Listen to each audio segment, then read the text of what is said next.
Welcome, this is IGTV, here to help you trade the FOMC announcement and the markets at the top of the hour.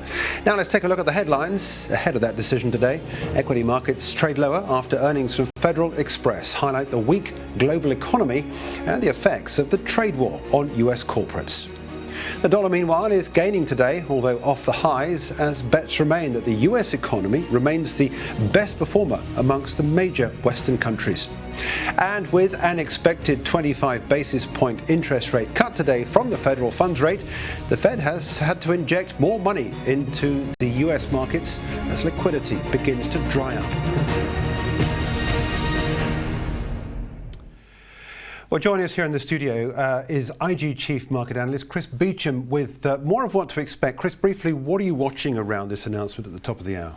I think it's clear the messaging that comes from the Fed is going to be crucial from a macro perspective. If you look at the market implications, the dollar index is a thing to look out for. I think we're seeing a lot of dollar strength over the last few months. We want to see how that will continue. I do think essentially whatever the Fed does, we will see renewed dollar strength, which has a lot of bearing across a number of key currency pairs. Yep. OK, all right. Also coming up in the next 20 minutes or so, we'll go across the pond to take a look at how things look from New York with Daily FX currency strategist Chris Vecchio. We'll be with Chris shortly here on the programme.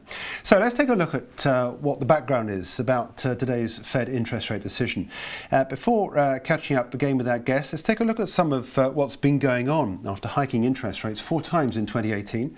The Federal Reserve has taken a more cautious approach to monetary policy this year.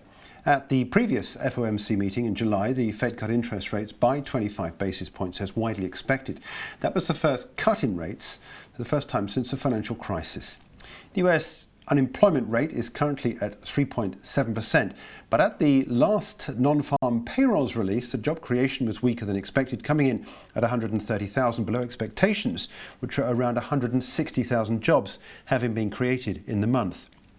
But that important average hourly earnings figure, though, is the one that we've been watching, very much watched by the Fed. It came in at 0.4% month on month, above expectations of 0.3%. Is inflation likely to get out of control in terms of wages? That's a big thing for the Fed to watch. Concerns about the trade wars and mounting pressure from President Trump to keep the dollar and interest rates low in order to boost US exports and reduce America's trade deficit. This is a big thing for the White House. President Trump has tweeted about this, and in that tweet, he says the dollar is strongest ever. Really bad for exports, no inflation, highest interest rates. And then President Trump added a quote to say the United States, because of the Federal Reserve, is paying a much higher interest rate than other competing countries. And he says they can't believe how lucky they are that Jay Powell and the Fed don't have a clue. And now on top of that, all of the other aspects of the markets we're watching, oil as well as a big hit in the price of oil. It's gone up recently, and this is causing another interesting twist to the story. Big interest rate drop stimulus as well, he talks about. But what will the Federal Open Market Committee indicate today? Markets are pricing a 100% chance for an interest rate cut, 83% chance for the Fed will be cutting interest rates by 25 basis points today, and a 17% chance of a 50 basis point move. Now, before we get up to speed with Chris Beecham here in the studio, I want to take a look at what's been happening with other aspects of the markets and another guest we had earlier on in the studio today. My colleague Victoria Scholar caught up with Richard Champion. He's a Deputy CIO at Canaccord Genuity Wealth Management. She began by asking him about the conundrum facing the Fed.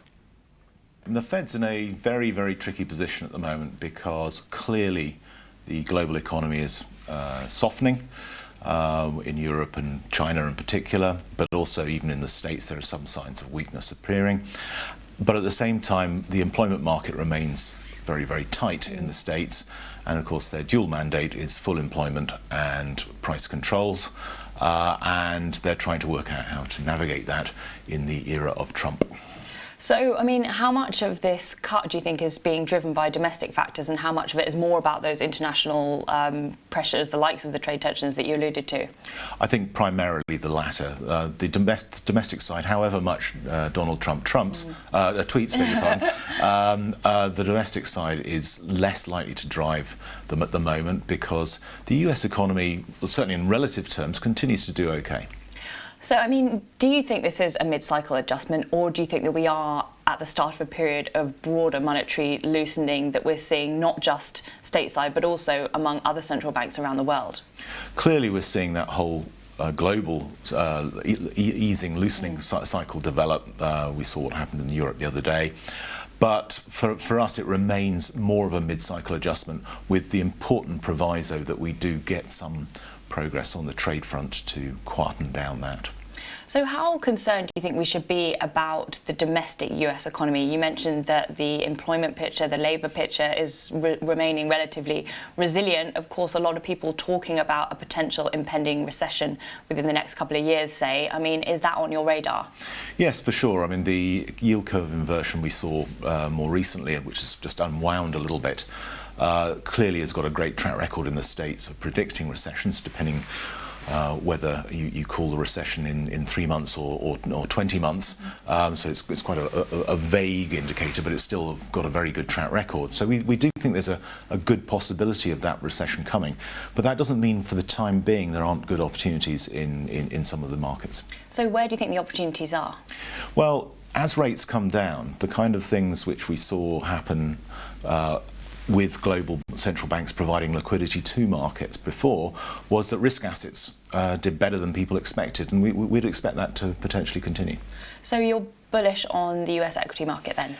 We remain bullish on the US equity market, although cautiously optimistic. And as I say, the important proviso does come with those trade talks. If something bad happens and they break down completely, then that will weigh down on markets and may change our view. But at the moment, our view would be constructive on risk assets, not just in the US, I hasten to say, because obviously global central banks are providing more liquidity and monetary easing. And what about the US dollar? Because, of course, we've seen it go from strength to strength since those lows at the start of 2018. I mean, could this dovish tilt have any dampening impact on the dollar, or is that offset by some of the other central banks? I think it's exactly that, the latter point you made. Yeah, on a relative basis, the US dollar, or rather the US rates, remain attractive compared to the rest of the world. And until that situation changes, and i.e. until we get more growth elsewhere in the world, then we see the dollar continuing its strength. And just finally, I mean, if you were there at the Powell presser, what would be your kind of one burning question? How far you can see this rate cycle going, and particularly how you see the possibility of further rate cuts into the future, because we've got 100% more or less priced in for this one.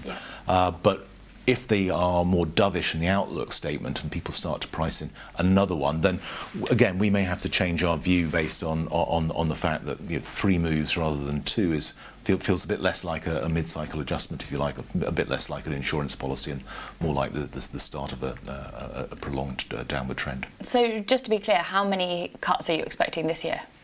Just this one for the time being. Again, it's very, very data dependent. If were we to see the most recent news from both China and the US talking about a slightly better possibility of some kind of trade deal come to some kind of fruition, then we could very quickly see markets say, well, that's it. We can see the sort of uncertainties which are holding back capital spending begin to evaporate, and we could get very quickly back onto a different kind of mindset. Richard Champion there, talking with Victoria Scholar about the context of today's interest rate decision. Let's just quickly catch up and remind ourselves where we are in terms of quantitative easing and quantitative tightening in the interest rate cycle. Now here, the blue line at the bottom you can see is the Q quantitative easing, and is the interest rate picture. At the top, the brown line is the quantitative easing that we're seeing, and more recently the tightening that we have seen. You can clearly see the last interest rate cut there, but more importantly that tightening that the Federal Reserve has undertaken. In other words, it's taking money out of the balance sheet. Now this is all part of what the Fed's been doing today in the money markets in order to try and support some of that liquidity that's been drying up. The big question is, have they gone over the top in terms of the quantitative tightening that we have seen? Also, the background to this is the GDP, and when you look at this in the context of the global growth picture that you've seen from major economies around the world, most notably Europe, of course, you wonder why the Fed is cutting interest rates at all. Also, the PCE, this is the inflation indicator that the Fed watches, and Again, not too far away from 2%. So when you add all this up, you have to wonder why the Fed is tightening, but it's clearly something that Donald Trump wants to see. Let's get a quick idea of what's happening with some of the graphics and some of the charts and how we should be trading these. I want to go first of all with the dollar basket. Chris Beecham was talking about this at the top of the show. Currently trading at 97.84. Now we've seen a big move away from the lows that we saw back in June of 95.36. So money has been going into the dollar. We'll catch up with Chris on this in just a minute. Briefly, let's take a look at what else has been happening in terms of some of the equity benchmarks. I've got the S&P 500 here, not too far away from those record highs that we've seen. We had another tilt at a record just at the back end of last week, that 30.26 level that we saw, where we saw the intraday high back on the 26th of July, currently now below the 3,000 mark.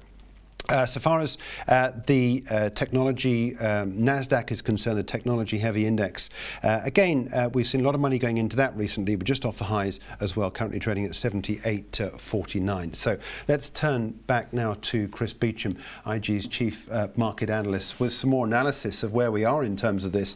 And when looking at the performance of the dollar, and as I just underlined, we've got relatively strong growth, we've got relatively good inflation. In other words, the economy is growing, and also the inflation does continue to move in the right direction. One has to ask the question, along with the strength in the dollar we've seen, why is the Fed cutting interest rates? I think it's a fair question to ask. It seems odd, but I think it's the case of the Fed trying to get ahead of the curve to some extent. Remember this sort of insurance cut discussion that we had the last time around. And again, this time around, we have the good data, but the question is not what has happened, but what will happen. And are we seeing the slowdown elsewhere in the world beginning to feed through? And I think the recognition from the Fed over the last few months has been we are the world's central bank and that we have to take action to deal with what is happening elsewhere, because it will feed back into the US. If the Eurozone slowdown continues, if the China-Asia slowdown continues, it will hit the US economy, and they have to stay ahead of this curve. So they're just easing back to try and give the economy that extra space, rather than trying to just push ahead relentlessly with this constant increase in interest rates, which was the previously announced policy. Yeah.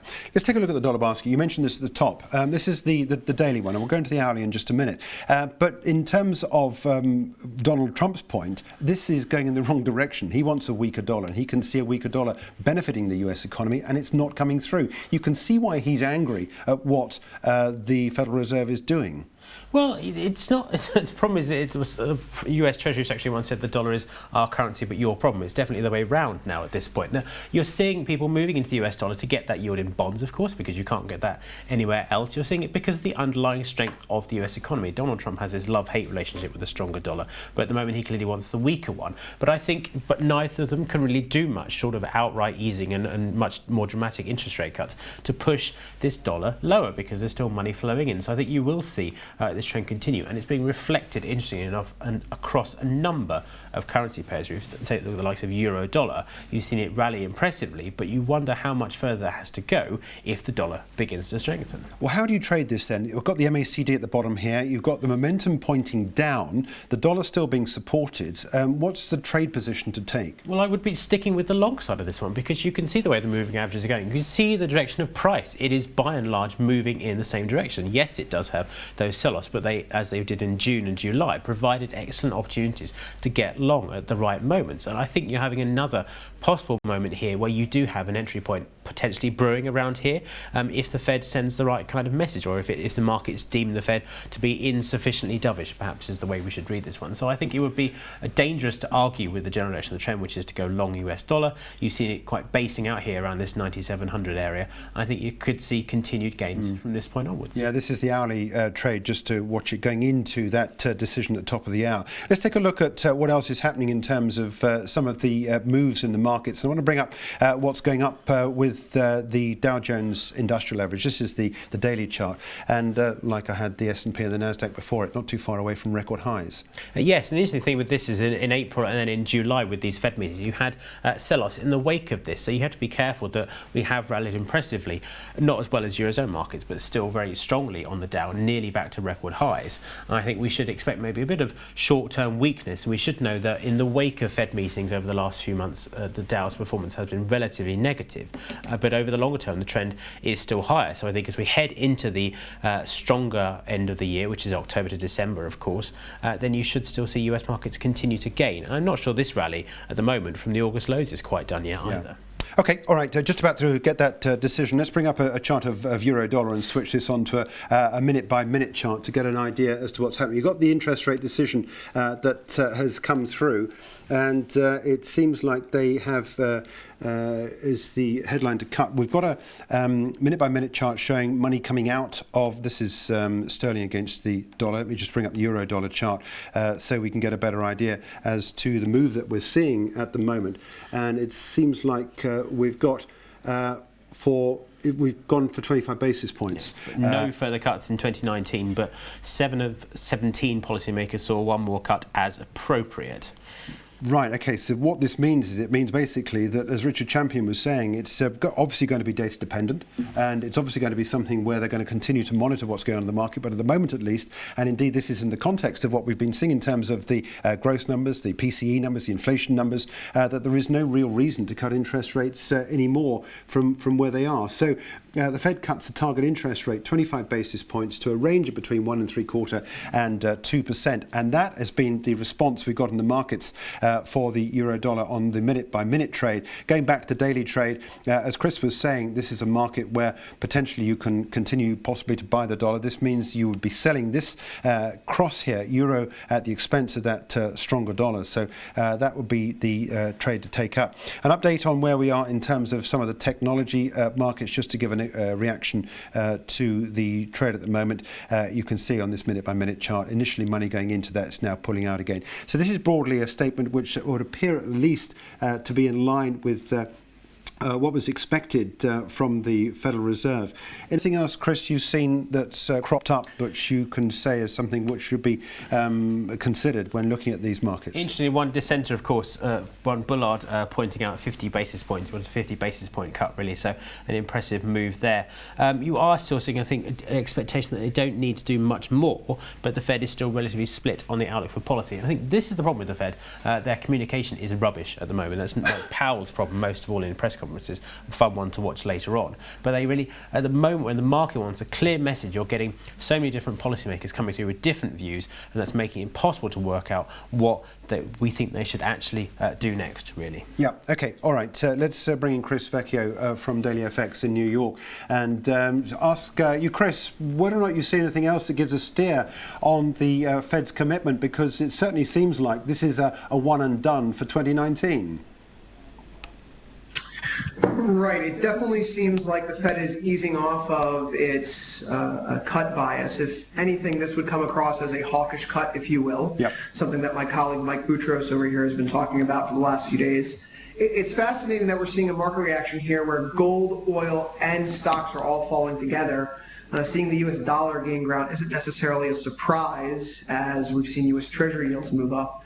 But moving forward, the uncertainty around the U.S.-China trade war really is the key factor here. Because this isn't a data point that can be gamed out or projected with any certainty, there's really no reason why the Fed should incorporate it into their forecast beyond we're willing to be flexible. And so at this point in time, with the truce here, we may not see a significant Fed move. But I'm also reminded, Jeremy, of the last few Fed meetings when the Fed didn't deliver, and the next day or within 24 hours, U.S. President Trump came out and said something about the Federal Reserve. So I'm not just looking at the reaction here in the markets right now, but I think that the market may be waiting to see what President Trump has to say too. Okay, let's ask you to pin your colours to the mast in terms of how to trade this market and where the keen money is going at the moment. You talk about the loss in value of the dollar and stocks and gold. What's the trade that you're taking out from this to watch out for? Right now, I'm keeping an eye on the S&P 500 for stocks as we're contending with this rising trend line from the 2018 December low and the low that we had back here in June 2019. The potential for a rising bullish wedge persists even after the symmetrical triangle breakout that we had at the start of the month. Failure to maintain elevation back in the wedge formation, back above that December 18, June 2019 trend line, would still suggest that stocks may be susceptible to further weakness. So I'm certainly keeping an eye there. If President Trump comes out tomorrow and chastises the Fed as he did after the July meeting, we know what happened on August 1st in stocks, and so I'm not going to close off that as a potential outcome here either. With gold prices, if you Actually, Chris, could I just quickly pick up on something there about the S&P 500 and ask you a little bit more about just the potential moves here? Because if you're seeing downside at the moment, is it just looking for an opportunity ultimately to go back long again? You said this is a fairly hawkish cut. In other words, the Fed presumably sees still some strengths in the US economy, certainly no reason to cut interest rates again. If we do get further strength in the US economy, there's an opportunity to buy back into these markets when you do get a lower level to get in? As long as the U.S.-China trade war appears like it's on a path towards resolution, then there's reason to stay long stocks. That would be a boon to corporate earnings in the forthcoming quarters after all the tariffs are lifted. And I do think ultimately that as we move closer to the election, Donald Trump is going to be using the trade war even more expressly and aggressively as a chip to help him get reelected. And so, even though I am bullish on stocks long term, I don't know how you can't be if you look at the performance of equities historically in the post-war era, highest returns among all major asset classes. So, yes, for someone who's not retiring tomorrow, I'm still bullish stocks long term. I'm questioning, though, the very near-term path because it feels like President Trump is railing against the Fed, railing against China in an effort to help himself get reelected. And that means we're kind of operating out of the normal bounds of what we learn in school, what we learn in business class about how we should be examining and devising valuations for these companies. Yeah, okay, let's pick up on the point you were going to mention about gold then. With the stock market easing off a little bit, one would think this is a risk-off move, but it's largely driven by the fact that we've seen a move higher in rates.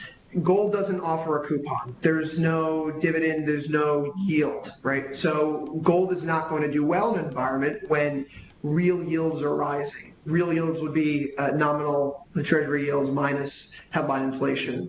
And so right now we have a situation where the Federal Reserve is projecting somewhat weaker growth moving forward, higher unemployment rate. They're also seeing that they're not going to ease as much perhaps going forward. This is a situation where growth isn't as bad, inflation isn't as bad, but the rate picture isn't helpful either. If we're seeing real yields rise again, that's going to be a reversal of the trend over the past several months. That's going to hurt gold further from here. I'm watching the uptrend from the May low, late May low that we had on May 30th. Also, the bullish outside engulfing bar on August 1st. This constitutes support trend line for effectively 4 months now. And since September 11th, basically the last week, we have been flirting with that trend line.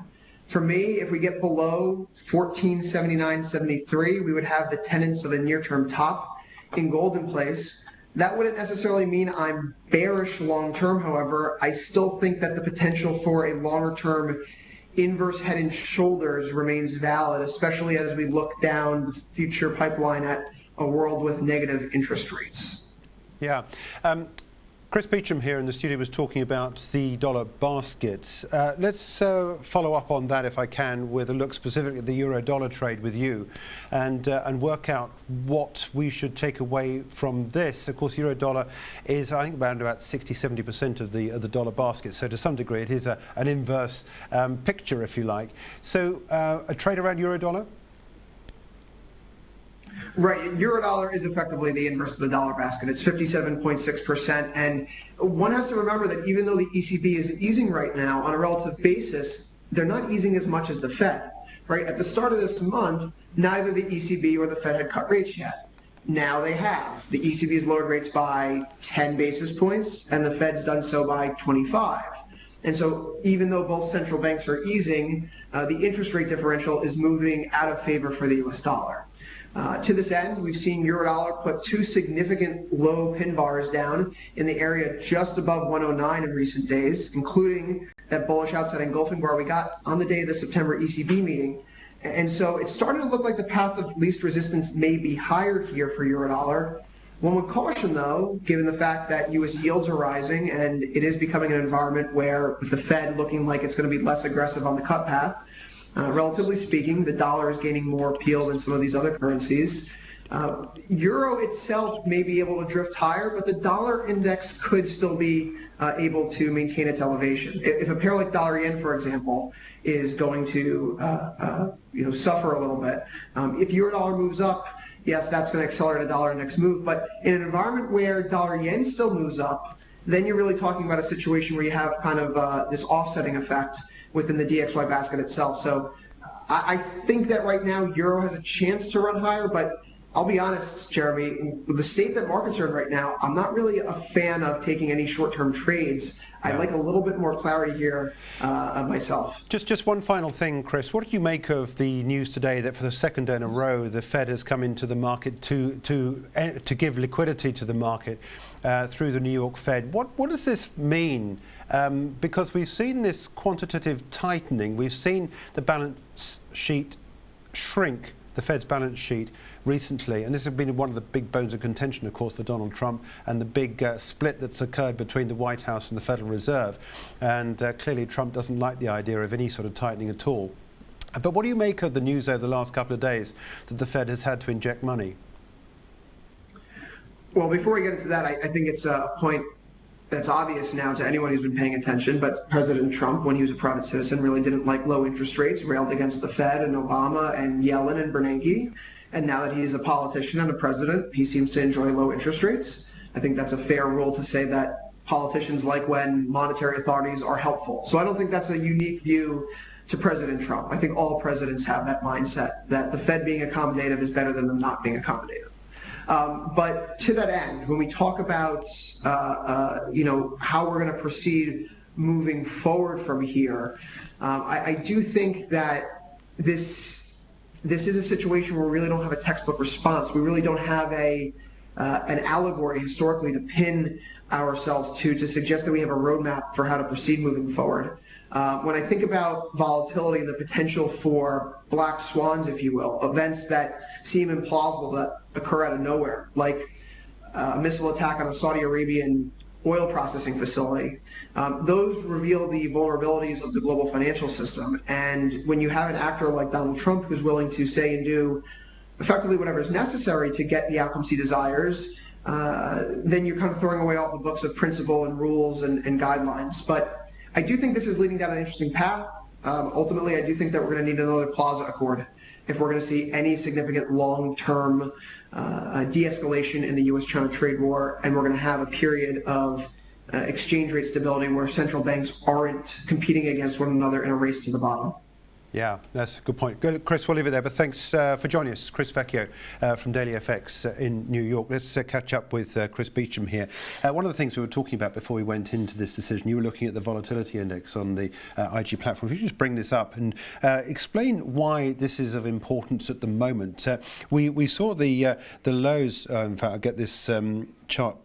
We saw it all the way down at 12, 13, 14 back end of last year. We're off the lows, but volatility really, and of course this is one of the things that traders love, lots of volatility. We're not getting it. No, we did to some extent at the end of July. You can see that spike there towards 22 for the VIX. So it is interesting. You might be on the cusp of maybe another break higher. And historically, the end of September, the last 2 weeks, beginning of October, is quite a negative one for equity markets, particularly the S&P. So you might be Q for this one. So you could look at going long volatility if you think it's maybe breaking out towards the upside after this sort of sharp decline over the last month, essentially. I think you should be prepared for this kind of move, really. So the reflection of that would be perhaps short-term weakness in the S&P, and I think that would provide you with a better opportunity to get long the S&P towards the end of the year. Yeah. Let me just turn around this and take a look. We've got a couple more minutes just to talk about a couple more charts here. This is a 1 minute chart of sterling against the US dollar. We've got the Bank of England, of course, tomorrow on interest rates. No one's expecting anything. Of course, Brexit remains the biggest shadow over everything that goes on at the moment. But look at this as we talk. We can see we've got sterling punching lower at the moment against the dollar. We've just reached, 124.59. How do you trade sterling? Let's go back onto this. Given the context of what we've seen, and this move up that we've seen in sterling has been interesting recently, as some suggest that perhaps maybe we are moving further away from a no-deal Brexit. Potentially. I think it's hard to read the signals coming from London and Brussels at the moment. What is interesting in cable and sterling across this more generally is that you have seen these huge hedge fund short positions in sterling, hedge funds institutions, over the course of the last few months, building and building and building off the back of this big downward move. Some of that has been taken off off over the last few weeks, and I think you're seeing the reflection of that, hence this impressive rally in sterling, which has undoubtedly caught a lot of people by surprise, really. Once the calls for parity get banded around, you can be sure a bounce is coming. I wonder how much further this has to go if you are due a period of US dollar strength, as seems likely at this point with this hawkish cut, if you like, in interest rates. So I wouldn't be surprised if the downtrend starts to reassert itself. You could argue that the signal is the turn lower in MACD, the bearish crossover, a bit like the one we had in May. That might be one way of playing it, really. Certainly an interesting way of looking at it, that perhaps this is a counter-trend rally that you were perhaps looking forward to short sterling back in August, but you knew it was unwise to chase it down here when you could see MACD was quite so low. And what's the consensus for tomorrow? 9-0 to keep things on hold, presumably, until we know more about Brexit? Yeah, if you can stay awake long enough for the BOE meeting, I think these days. So the poor things have got nothing they can do, essentially. They sit there and wait. What is interesting, of course, is that slight weakening in CPI today from the UK, of course, reduces the pressure on them to do something about interest rates on the upside. And I still think their next move will either be nowhere or down. I think a move in rates higher is the most unlikely of possibilities at the moment. Yeah. OK. All right. Chris, thanks much indeed. Just to quickly recap some of the major news headlines that we've got today, and that is that the Federal Reserve has cut interest rates by 25 basis points as widely expected. And I think it was, as Chris Vecchio was saying, something which could be interpreted as a hawkish cut. In other words, we had one of the voting members suggesting it should be 50 basis points. Others are saying closer to not doing anything. Obviously, they've gone for the cut this time around, and that's been the outcome of the meeting today. Just to want to quickly go back to how these markets are trending. This is the Dow Jones Industrial Average. We're pretty much at the low point of the day at 26,940. The technology index as well. This is the 1 minute move on the Nasdaq. Just to go back to the daily chart, you can see the pressure building up on the downside. I think one of the things we haven't spoken about today, and I'm not going to go into too much detail about, and that is this company here coming out with earnings last night. This is the global bellwether, and it really does indicate the way in which the global economy is beginning to slow. And you saw these big warnings out from Federal Express last night when it came through with the news of its slump in earnings. And we've seen the worst performance in a single day for Federal Express in a decade. And this, of course, a decade ago, we were talking then about the slump in the markets. And here we are now again with this stock, a bellwether of the international economic community. And it's indicating that things are not good out there. And it's talking about Europe as well. Europe is in a really dark corner. And we heard recently, of course, from the ECB about its willingness to continue to push money into the markets with a very easy money policy.